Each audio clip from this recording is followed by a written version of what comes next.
ต่อไปนะเราจะมาเปไปนำกันนะบทสนทนาในมื้อนี้เนาะชองอูนะก็จะเป็นชื่อชองอูเนาะ트위시 롤라 씨가 이번에 승진แม่นเลื่อนสั้นเนาะหรือว่าเลื่อนตำแหน่งเนาะอ่า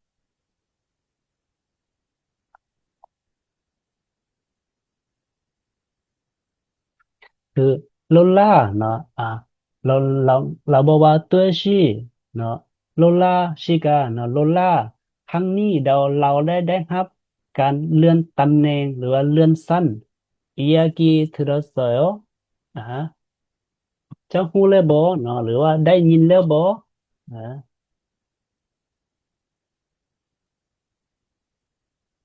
เนาะเราบอกว่า네เนาะโดย어제 롤라 씨가 저에게도 전화했어요. 저에게도 ก็คือเมื่อวานนี้เนาะโลล่าก็ได้โทรหาข้อยคือกันเนาะโลล่าได้โทรหาข้อยคือกัน정말 됐네요เนาะดีหลายเนาะหรือว่าอ่า อ่าดีหลายเนาะเนาะ정말 잘 됐어요เนาะ정말คือกันกับคำว่า정말 좋아요แบบนี้เนาะคำนี้เนาะ 그래서 저는 내일 저녁에 친구들이 모여서 감리면 อ่าก็คือเราจะรวมตัวกันเนาะรวมตัวหมู่เพื่อนกันเนาะ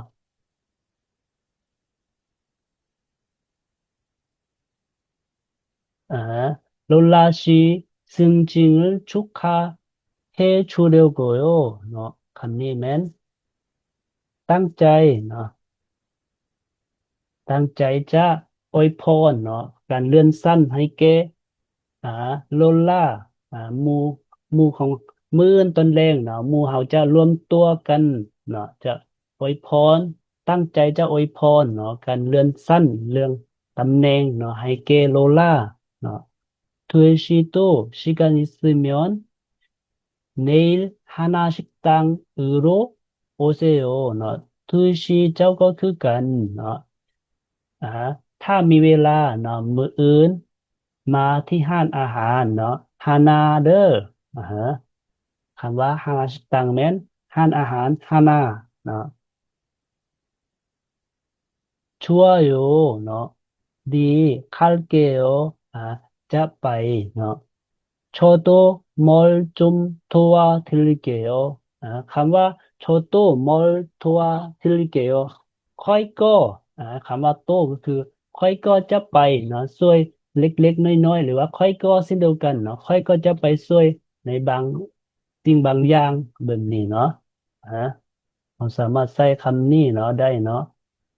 ถ้าเราจะไปช่วยเนาะหมู่เพื่อนเนาะในบางสิ่งบางอย่างเนาะโดยที่ว่าเราบ่ได้ระบุเนาะเขาบอกว่าเขาจะไปช่วยน้อยหนึงเด้อเนาะจะไปช่วยบางสิ่งบางอย่างเด้อเนาะเขาสามารถใช้คำนี้เนาะ저도เนาะ뭘 좀 도와드릴게요แบบนี้เนาะ 그럼 저는 2시가 다른 친구에게 연락면 띠또 저는 2시 เจ้าติดต่อไปหาหมู่เพื่อนเด้อคำว่า연락면ติดต่อ 저하고 수진 씨가 롤라 씨에게 출 선물을 사러 갈게요. ค่อยกับสุจินพวกเราจะไปซื้อของขวัญให้เกของขวัญให้โลลาแบบนี้เนาะเราก็บอกว่า네 내일 식당에서 만나요. 식당에서 만나ด้วยเนาะพบกันมื้ออื่นที่ร้านอาหารเด้อแบบนี้เนาะ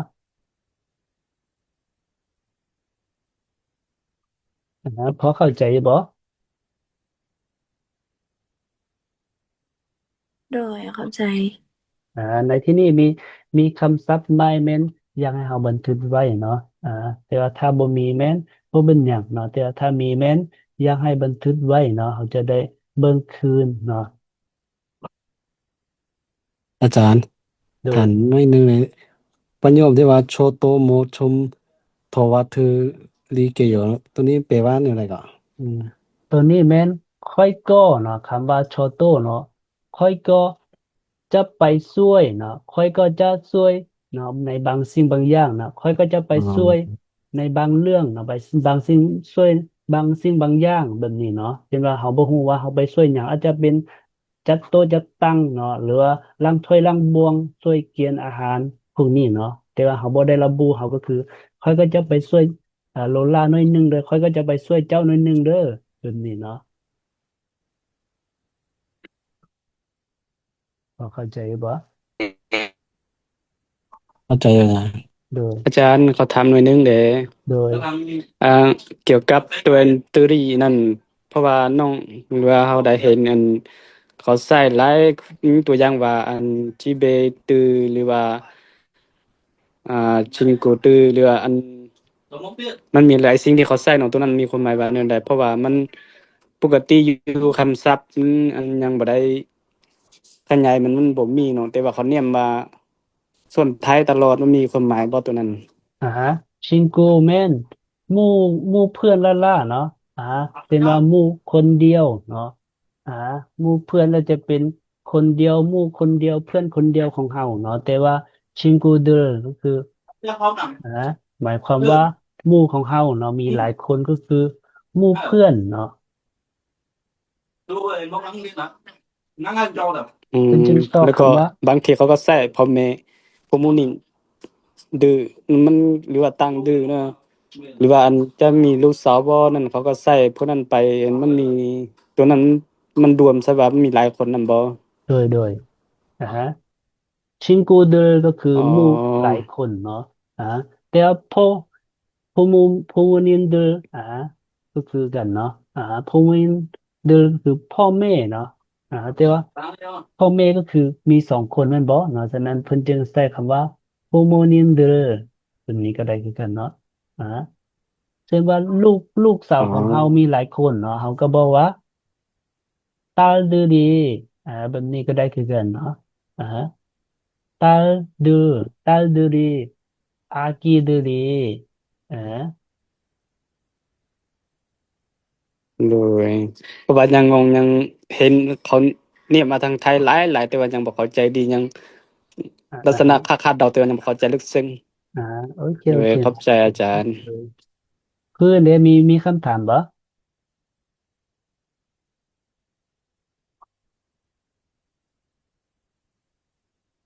โอเคเนาะถ้าเข้าใจแล้วเนาะจะไปเบิ่งหน้าต่อไปเนาะหน้าต่อไปแม่นชุกคาฮัลอิลเนาะอ่า งานอวยพรเนาะหรือว่าเรียกอวยพรเนาะเรียกอวยพรมีหยังแด้เนาะ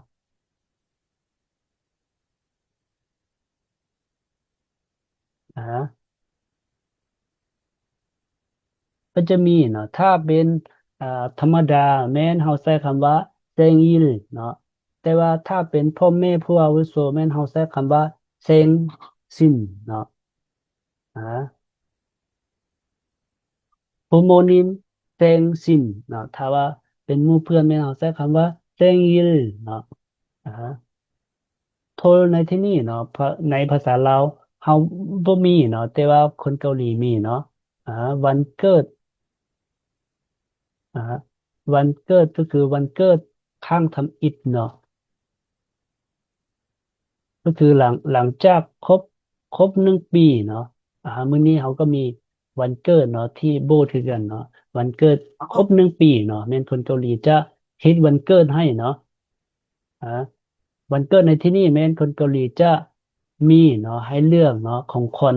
หลายอย่างเนาะบ่ว่าจะเป็นอ่ามักบานบ่เนาะหลายๆอย่างให้เลือกเนาะก็คือของ วันเกิดขั้นทำอิฐของเด็กน้อยแม่นสำคัญหลายเนาะสำหรับคนเกาหลีเนาะก็คือถ้า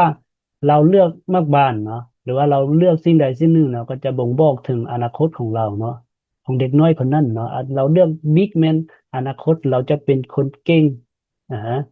ถ้าเราเลือกสิ่งใดสิ่งหนึ่งแมนเราสามารถบ่งบอกหรือว่าเรารู้ได้ว่าอนาคตเราน่าจะเป็นแบบนี้แบบนี้เนาะนี่เป็นประเพณีของคนเกาหลีเนาะ 결혼맨 결혼해요. 땡간 나 이사면 nhái nữa 입학하다 입학하다면 เข้าเรียน เนาะเช่นว่าเราเข้าเรียนที่มหาลัยแล้วเนาะเขาก็บอกว่าเราซื้ออ่าเราซื้อกุ๊กนิกเดฮักกิวอ่าเราซื้อกุ๊กนิกเดฮักกิวเอ๊ะ입학했어요. 아, ค่อยได้เข้าเรียนที่มหาลัยมหาวิทยาลัยอ่าแห่งศาสตร์แล้วเนาะนั่นนี่เนาะ 졸업 เนาะ 졸업แมนจบเนาะเช่นว่าเขาจบการศึกษาเขาจบม.7อ่าแม่นเราสามารถใช้คำว่าจบในที่นี้เนาะแต่ว่าเวียกจบเวียกแล้วเนาะเราบ่สามารถใช้คำนี้เนาะเวียกแล้วเราต้องใช้คำว่า 끝나요 อ่า 끝났어요 เนาะแต่ว่าจบในที่นี้แม้นจบการศึกษาเนาะอ่า เขาจะ 대학교를 졸업했어요.เขาจบ มหาลัย มหาวิทยาลัย เนาะ 취직하다면 한국 회사에 취직했어요. เนาะ บอกว่าได้เวียก อ่า ถ้าเขาบอกว่าเขาได้เวียกในบริษัทเกาหลีเขาก็บอกว่า 한국 회사에 취직했어요. เขาได้เวียกแน่นอนแล้วเนาะหลังจากเขาเรียนจบแล้วเขาต้องไปต้องหาเวียกเนาะฉะนั้นเมื่อเขาได้เวียกแล้วเขาก็บอกว่า 취직했어요. 취직했어요. ได้เวียกแล้วได้เวียกอยู่ไส 한국 회사에 취직했어요. ได้เวียกที่บริษัทเกาหลีหลังจากเขาเฮ็ดเวียกไปแน่นอนเนาะเขาจะต้องมีการเลื่อนสั้นเลื่อนตำแหน่งเนาะฉะนั้นเมื่อเขาได้ฮัดกันเลื่อนสั้นแม่นเขาใช้คำว่า승진เนาะ승진했어요อ่าเลื่อนสั้นเนาะหรือว่าตำแหน่งเนาะเป็นนี้เนาะโอเคอันนี้ก็จะเป็นเนาะคำศัพท์เนาะให้เราเบิ่งเนาะต่อไปเรามาเบิ่งไวยากรณ์เอเก้เนาะ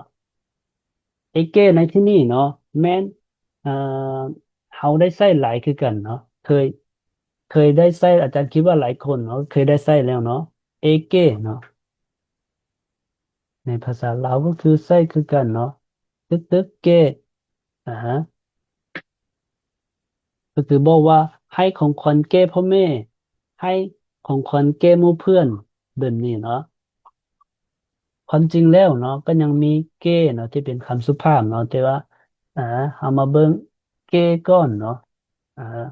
คำปกติก่อนเก้แม่นเพิ่นบอกว่าเก้เนิน명사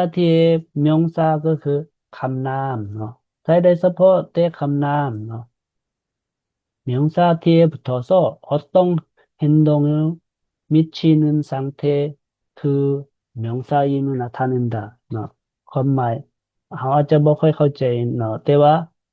คำแปลแม่นแปลว่าแก่ในที่นี้เนาะก็คือใส่กับคำนามเนาะใส่หลังคำนามเนาะแปลว่าแก่ในที่นี้เนาะ โบแมนอายุเก้เนาะแต่ว่าเราให้ของเก้หมู่เพื่อนเราให้ของให้หมู่เพื่อนแม่นเราใส่ตัวนี้เนาะเอามาเบิ่งตัวอย่างเนาะตัวอย่างนั้นเราจะเข้าใจดีกว่าเนาะคำว่า친구에게 누구에게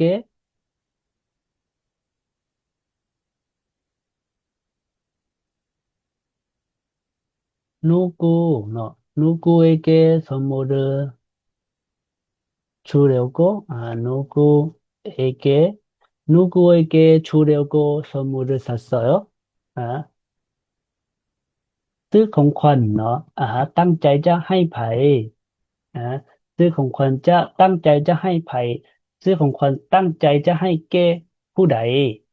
อ่าเราก็บอกว่า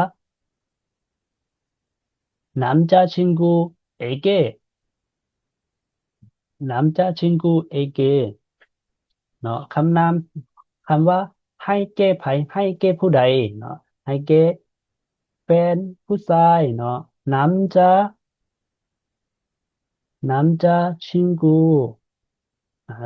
남자친구เอเก้แม่นมีตัวสะกดบ่มีตัวสะกดก็ใส่เอเก้ทั้งหมดเนาะเอาจือแบบนี้ไว้เนาะอ่าตั้งซื้อของขวัญตั้งใจจะให้ผู้ใดตั้งซื้อของขวัญตั้งใจให้ไผเราบอกว่า남자친구에게 줄 거예요เนาะตั้งใจจะให้แฟนผู้ชายอ่า เอาลองมาเบิ่งเนาะข้อที่สองทลอินิกาเนาะทลแม่นงานวันเกิดขั้นทำอิฐเนาะเพราะว่าแม่นงานวันเกิดขั้นทำอิฐอากีเอเกอากีแม่นเด็กน้อยอ่าอากีเอเก큰 반지를 선물하세요อ่าเพราะว่าเป็นงานวันเกิดขั้นทำอิฐเนาะซื้อของขวัญอ่าซื้อ ขึ้นพันจีก็คือแว่นเนาะที่เป็นค่ำเนาะไอเกเด็กน้อยอ่าคำว่าอากี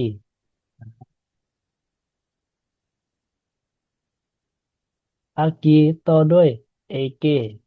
แบบนี้เนาะต่อไปข้อที่สามเนาะข้อที่สามแม้น부모님께 유학 계획을 말씀드렸어요. คำนี้แม้น ก็คือคำว่าเก้แมนเขาใส่กับพวกผู้อาวุโสเนาะผู้ที่มีฐานะกว่าเฮาเนาะใส่กับหัวหน้าบ่เนาะใส่กับผู้ที่ว่าเป็นพ่อแม่ผู้ที่มีอายุหลายกว่าเฮาเนาะอ่าอยู่ฮักแมนไปเรียนต่างประเทศเคเฮกแมนแผนหมายซึมทริตาแมนบอกว่าอ่าเฮาจะเว้าอ่าแผนไปเรียนต่อต่างประเทศ ให้แก่พ่อแม่แบบนี้เนาะฉะนั้นจึงเอเกเนาะถ้าเป็นพ่อแม่แม่นผู้อาวุโสเนาะครูบาอาจารย์แม่นเฮาใช้เกเนาะเป็นคำสุภาพเนาะ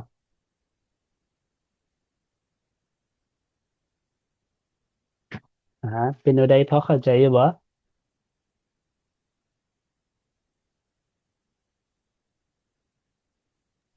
โดยเข้าใจอือหือเจทอเลยพอเข้าใจอยู่บ่รีว่างเลยเงียเข้าใจว่างเลยอาจารย์อ่าเข้าใจอยู่โดยเข้าใจอยู่อาจารย์โอเคอาจารย์อธิย่างเข้ามาได้แต่เราก็มาเรียนอยู่อ๋อนำกันอยู่นำกันกับรีว่างนี่แหละโทรศัพท์เราเข้าบ่ได้บ่แม่นแม่นอ๋อมีหลายคนเนาะที่เข้าบ่ได้เนาะ ฉันก็ใช้ลิงก์ตัวเก่าเนาะคือฉันก็บ่ฮู้ว่าเป็นหยังเนาะ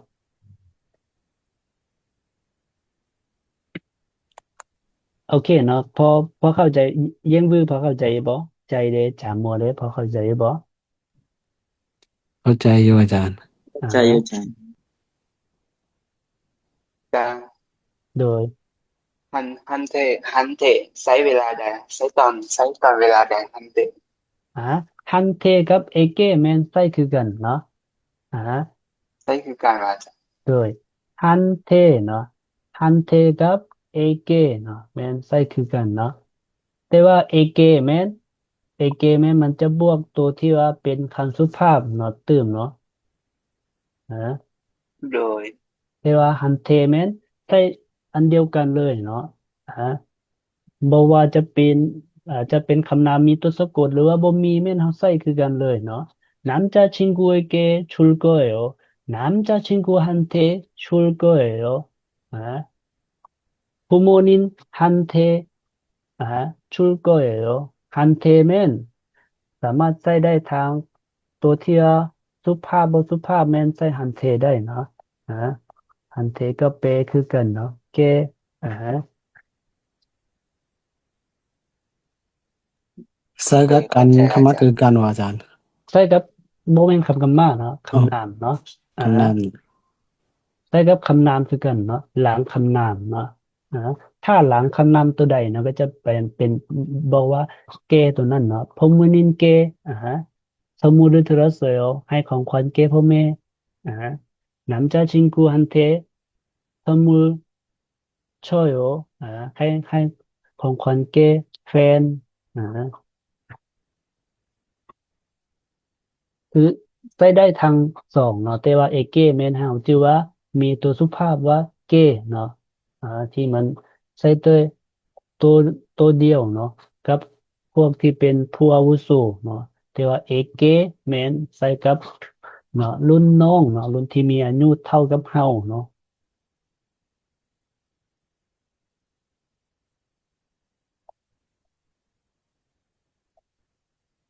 แต่ว่าเอเก้เนาะอาจารย์จะฮันเทแม่น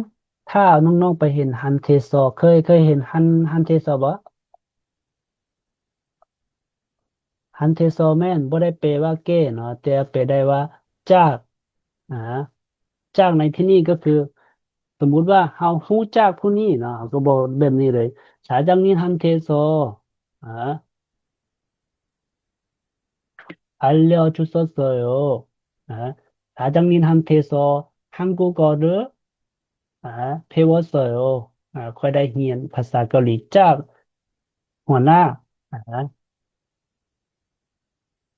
เช่นว่าทุกมื้อนี้เนาะน้องๆก็เรียนภาษาเกาหลีเนาะเขาบอกว่า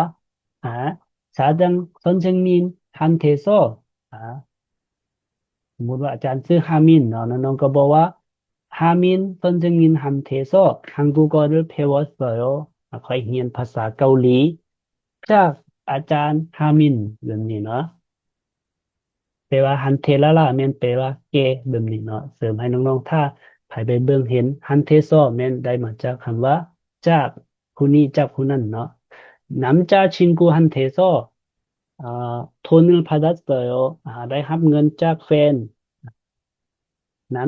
여자친구한테서 편지를 받았어요. ได้รับจดหมายจากแฟนแบบนี้นะ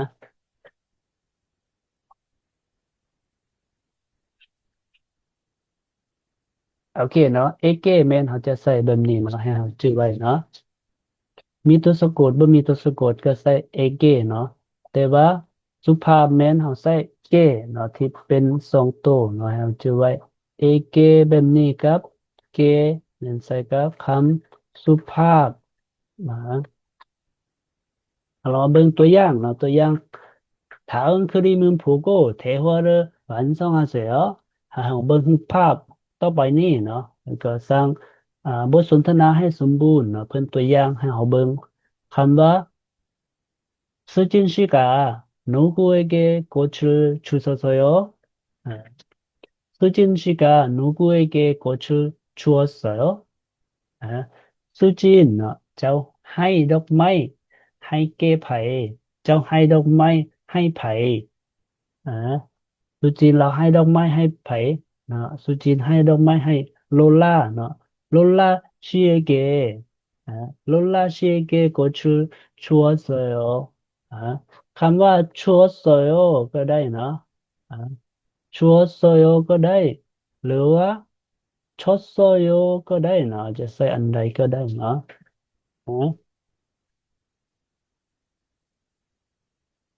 พอเข้าใจอยู่บ่เรามาเบิ่งข้อที่2เนาะข้อที่2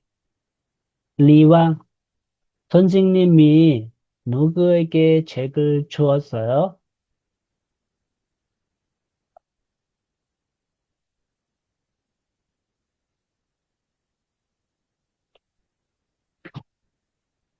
리왕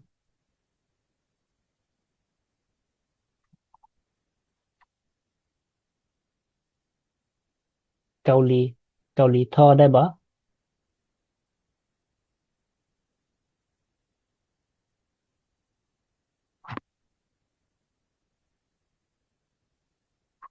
자이야ได้บ่ 선생님이 누구에게 책을 주었어요? อาจารย์เนาะอาจารย์ให้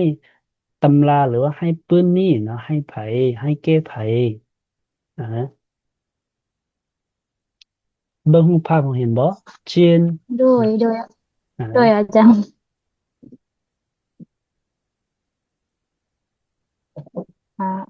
선생님이 치엔 씨에게 체크 주었어요.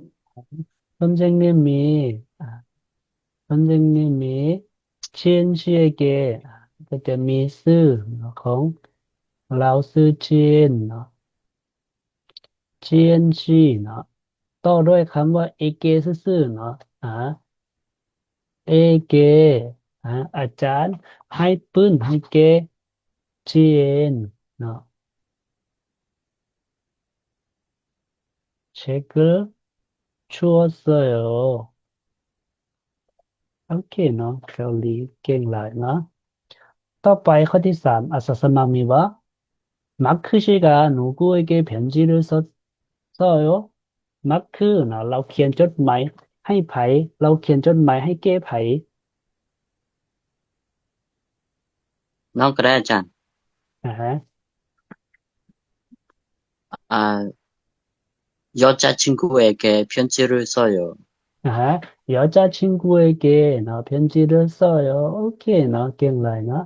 여자 ก็คือเรากำลังคิดฮอดแฟนของเราเนาะเราเขียนจดหมายไปหาแฟนเนาะ여자친구에게เนาะ여자친구 ต่อด้วย 에게 เนาะ여자친구에게 편지를 써요.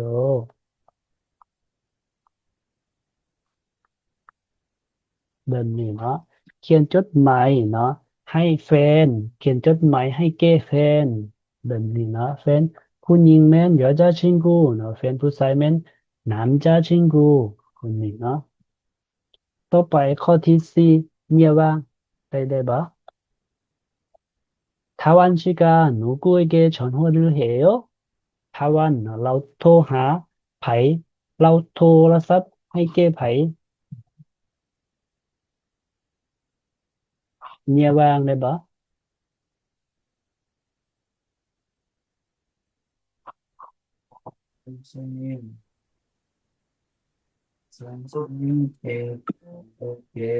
ลงเบิ่งก่อนมันสิได้บ่จ้ะโดย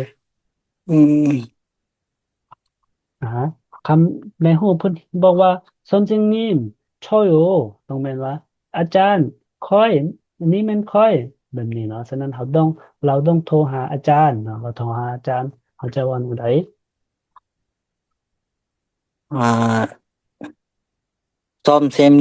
선생님에게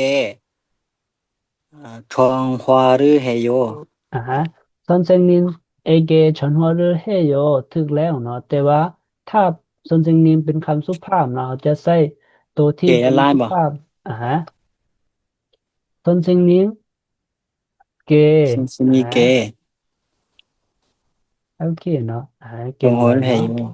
선생님께เนาะ전화를 해요 แบบนี้เนาะโทรหาอาจารย์เนาะหรือว่าโทรไปให้แก่อาจารย์แบบนี้เนาะฉะนั้นตัวที่ว่าแปลว่าแก้ในที่นี่เนาะบางครั้งมันก็บ่ได้แปลว่าแก้ไปตลอดเนาะมันเพียงแปลให้เราเข้าใจก็ได้เนาะโทรหาอาจารย์แม่นเราใช้คำนี้เนาะ선생님께 전화를 해요เนาะโทรศัพท์แก่อาจารย์บ่แม่นโทรหาอาจารย์แปลแบบนี้ให้เราเข้าใจเนาะแต่ว่าถ้าเป็นโทรหาตึกไผเนาะโทรให้แก้ไผเราต้องใช้เอเกหรือว่าเกในที่นี้เนาะโอเคเป็นจั่งใดนะพอเข้าใจอยู่บ่เกี่ยวกับเอเกแล้วก็เกในที่นี้เนาะใจได้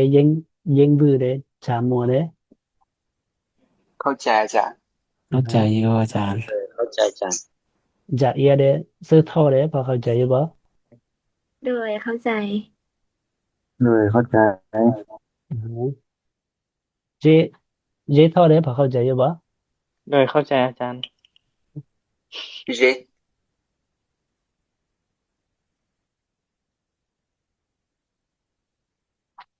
คือต่อไปเนาะต่อไปแม่นจะลองมาถามน้องๆเฮาเบิ่งเนาะว่าเฮาเข้าใจส่ำใดเนาะเฮาจะมาเบิ่งเนาะคำนี้เพิ่นบอกว่าโอดีพันในที่นี้แม่นห้องเรียนเนาะพันในที่นี้แม่นห้องเรียนเนาะแต่พังที่นี่แม่น ห้องนอนของเฮาห้องอยู่ของเฮาเนาะฉะนั้นอุดิพังอุดิบังเนาะแบบนี้แม่นห้องของเฮาอุดิพันแบบนี้แม่นห้องเรียนของเฮาเนาะ 친구에게 축하할 일이 생겼어요. 생기다แบบนี้แม่นเกิดขึ้นเกิดหรือว่ามีมีงานอวยพรเนาะให้แก่หมู่ในห้องของเฮา 여러분은 그 친구에게 무엇을 해 주고 싶어요? พวกเฮาเด้เนาะถ้ามีหมู่เนาะในห้องของเฮาเนาะมีงานวันเกิดเนาะเฮาจะให้หยังให้เรา 친구와 이야기해 보세요. ให้เฮาลองมาสนทนากับหมู่ของเฮาเบิ่งว่าเฮาจะให้ของขวัญให้เราแนวใดเนาะ 취직한 친구 취직แม่นผู้ที่ว่าได้เวียกเนาะผู้ที่ว่าเรียนจบแล้วก็ไปได้เวียกแม่นเฮาจะให้หยังให้เราเนาะตัวอย่างเนาะ2คนผู้หนึงเป็นขาผู้หนึงเป็นหน้าเนาะ 취직한 친구에게 뭘 해 주고 싶어요? คำว่า 뭘 ในที่นี้ก็คือหมายถึงอนาคตเนาะว่าหมู่ของเฮาเนาะที่เรียนจบนะเฮาอยากจะให้หยังให้แก่เราแต่ว่าถ้า more ในที่นี้แม่นปัจจุบันเนาะ취직한 친구에게 뭐 해주고 싶어요? เนาะแบบนี้แม่นเฮาบอกว่าถ้าหมู่ที่เฮาเรียนจบแล้วเนาะเฮาอยากให้หยังให้เราแต่ more ในที่นี้แม่นหมายถึงอนาคตเนาะ친구에게 시계를 사주고 싶어요. เนาะอยากซื้อมงให้แก่หมู่เนาะฉะนั้นเฮาคำว่า 친구 ในที่นี้เนาะเฮาหมู่เพื่อนเนาะฉะนั้นเฮาจึงใช้คำว่า 에게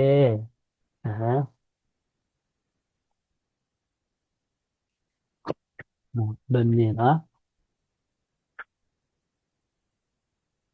โอเคเนาะอาจารย์จะลองถามเนาะใจด้วยอาจารย์ 졸업한 친구에게 뭘 해주고 싶어요? อ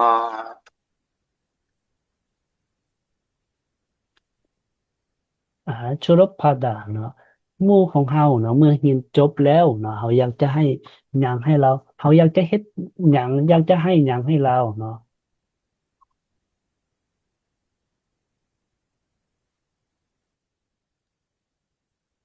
จบการศึกษา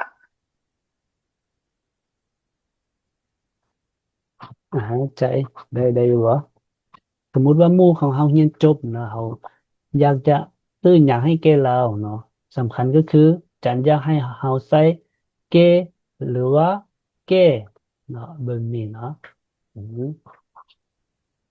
ถ้าเป็นพ่อแม่แม่นเฮาใส่สุภาพอาจารย์แม่นใส่สุภาพเนาะแต่หมู่เพื่อนแม่นเฮาใส่에게เนาะใจ ด้วยอาจารย์ 졸업하는 친구에게 뭘 해주고 싶어요? อ่า 친구에게 자전거를 사고 싶어요. 친구에게 자전거를 사 주고 싶어요.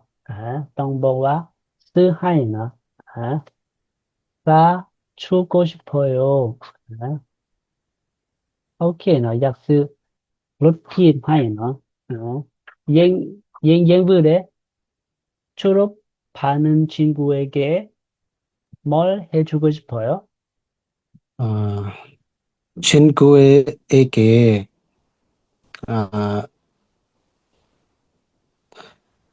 핸드폰 사주고 싶어요. 오케이, 핸드폰을 사주고 싶어요. 오케이, มีอยากซื้อของขวัญเนาะก็คืออยากซื้อโทรศัพท์ให้แก่หมู่ผู้ที่เรียนจบโอ้แบบนี้ดีเนาะiPhone 17บ่ iPhone 17 Pro Max บ่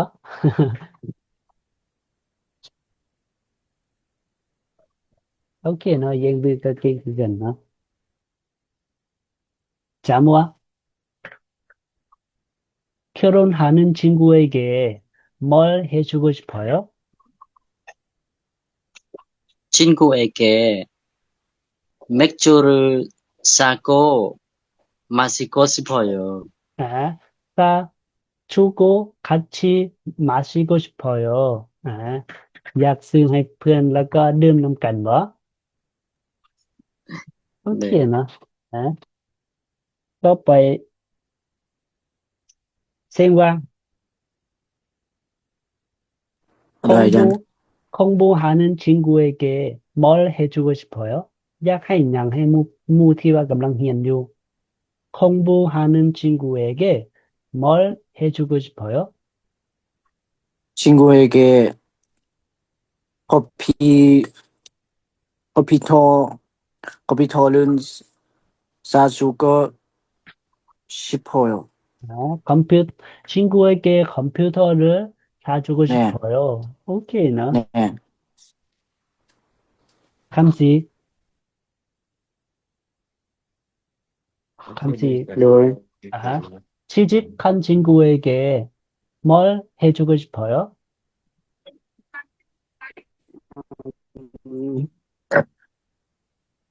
취직 아,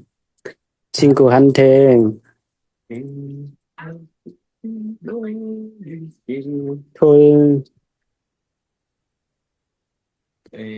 돈 친구한테 주었어요. 돈 쓰고 싶어요. 아, หมู่ที่ว่าได้เวียกแล้วเขาอยากให้เงิน 오케이, 나, ให้เงินก็ได้นะ. 아, ต่อไป อาทิตย์ยัง? đây 아, đây 아티장. bất thường bất 아, thường lòng của cô lòng trở rồi luôn với nhiều 아, rồi à Chan 결혼하는 친구에게 뭘 해주고 싶어요? khó lắm 결혼하는 친구에게 소 여마리 아, 여마리를 사주고 싶어요. 오게 소 10마리 뭐? 오케이, 너. หมู่ที่ว่าแต่งงานเนาะ อาทิตย์ยังอยากซื้องัว 10 ตัวให้เนาะ 오, แบบนี้ก็มีวะเนาะ 오케이, 너. 아, 아티장은 부자입니다. 깽라이, 너. ต่อไป 자야. 아, 결혼하는 친구에게 뭘 해주고 싶어요? 친구에게 곱슬 사주고 싶어요. 아, 친구에게 나 꽃을 사주고 싶어요. 약수덕마이 하이무 오케이 뭐. 아, 스터. 아, 결혼하는 친구에게 뭐 해주고 싶어요? 어, 친구에게 신발을 사주고 싶어요.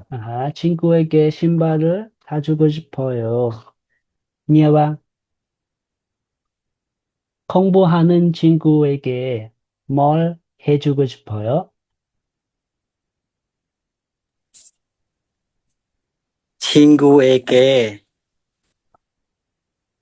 친구에게 책을 사고 싶어요. 책을 사주고 싶어요. 동버와 약수하이나 사주고 싶어요. 리와 라오스 있는 친구에게 뭘 해주고 싶어요? หมู่เพื่อนเนาะที่อยู่ประเทศลาวเนาะเขาอยากเฮ็ดหยังให้เพื่อให้แก่ลาวเนาะ โอ้ยขี้ก้อน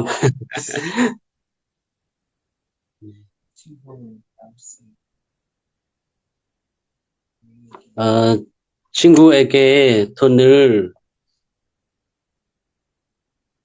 음, 보내주고 싶어요. 약속은 네네 보내주고 싶어요. 친구에게 나 돈을 보내주고 싶어요. 나 약속은 ไปให้เพื่อนเนาะโอเคเนาะต่อไปเกาหลีเกาหลีเถอะ한국어를 공부하는 친구에게 뭘 해주고 싶어요?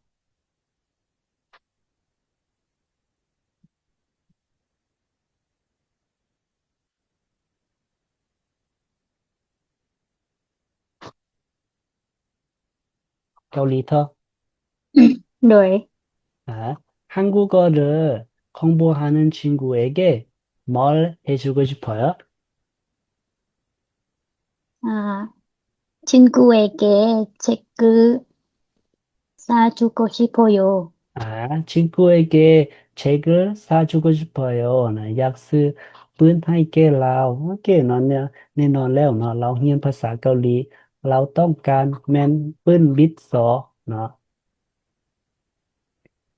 คิดต่อไปเจทอ 네, 아잔. 졸업한 친구에게 뭘 해주고 싶어요? 친구에게 자동차를 사고 싶어요. 친구에게 자동차를 사주고 싶어요. อยากซื้อรถให้เรา자동차บ่โอ้โอเคเนาะยังมีไผบ่ที่ว่าบ่มีชื่อที่อาจารย์อ่านชื่อมามีบ่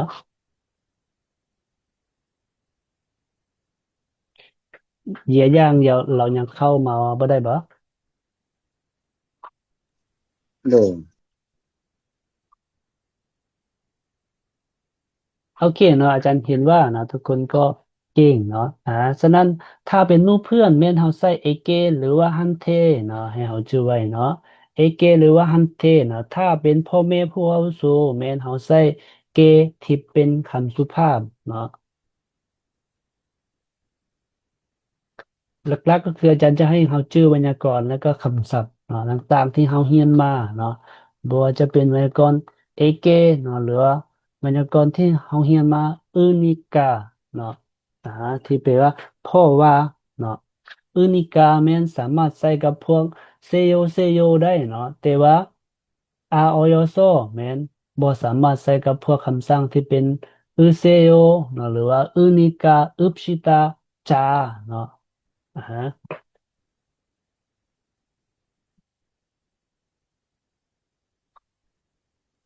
โอเคเป็น อาจารย์อยากถามเรื่องนึงเกี่ยวกับตัวที่ว่าอาจารย์ว่าตัวคำนามเนาะคำนามนี้ใช้กับตัวอื่นอีกาหรือว่าอือเซโยหรือว่าอือก้อยตัวนี้แม่น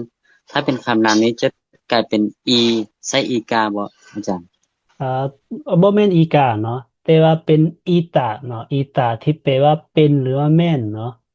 ตัวนี้บ่แม่นอีกาเนาะแต่ว่าแม่นอีตาที่แปลว่าเป็นหรือว่าแม่นเนาะต้องใช้ตัวนี้แทนเนาะเช่นว่าเพราะว่าแม่นอาจารย์เนาะอาจารย์แม่น선생님เนาะ선생님มีตัวสะกดเนาะฉะนั้นเราต้องใช้คำว่าเป็นหรือว่าแม่นนิสัยเนาะเราจึงใช้คำว่าอีตาเนาะอีตาเมื่อเราตัดดาออกเนาะแน่นอนคำศัพท์แม่นเราต้องตัดดาออกทุกครั้งเนาะฉะนั้นจึงยังเหลือเพียงแต่อีเนาะจึงได้ว่าอีต่อด้วยไวยากรณ์เนาะนิกาเนาะฉะนั้นจึงได้ว่าอีนิกาเป็นนี้เนาะอีนิกาเพราะว่าแม่นอาจารย์นะตัวนี้นะมีมีบ่เซโยบ่เลยเซตัโยว แม่น อือเซโยหรือว่าอือก้อยตัวนี้น่ะถ้าว่ามีตัวอือแล้วแม่นเฮาถ้าเป็นคำนามแล้วเฮาต้องใช้ตัวอีนี่บ่อาจารย์เซโยก่อนเนาะเซโยแม่นมีอีเซโยกับเซโยเนาะเซโยแม่นบ่มีตัวสะกดแม่นเซโยเนาะมีตัวสะกดแม่นอีเซโยเนาะ선생님อาจารย์선생님มีตัวสะกดแม่นบ่ฉะนั้น선생님 선생님 มีตัวสะกดต้องเติม 이세요 선생님 이세요 แบบนี้แม่นอาจารย์เนาะแต่ว่าตัวที่บ่มีตัวสะกดเด้ตัวที่บ่มีสะกดเนาะให้เฮาใช้คำว่าชื่อก็ได้เนาะเช่นว่า의사ท่านหมอมีตัวสะกดบ่มีเนาะฉะนั้น의사세요 แบบนี้เนาะคือกันกับ 이예요 กับ 예요 เนาะแต่ว่าตัวนี้แม่นสุภาพเนาะมีอีกบ่거예요 뭐? 네. 거예요 맨 너 리을 거예요 แบบนี้เนาะ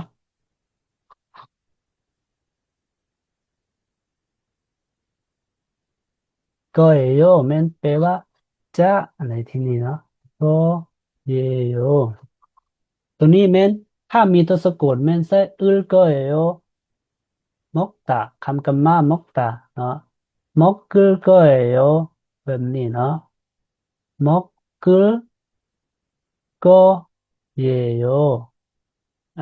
จะกินเนาะแต่ว่าตัวที่บ่มีตัวสะกดซาตะบ่มีตัวสะกดคำว่าซื้อเนาะบ่มีตัวสะกดแม่นเฮาตื่น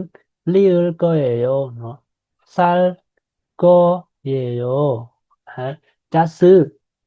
จะกินเป็นหนึ่งเนาะ리을 거예요 พอเข้าใจบ่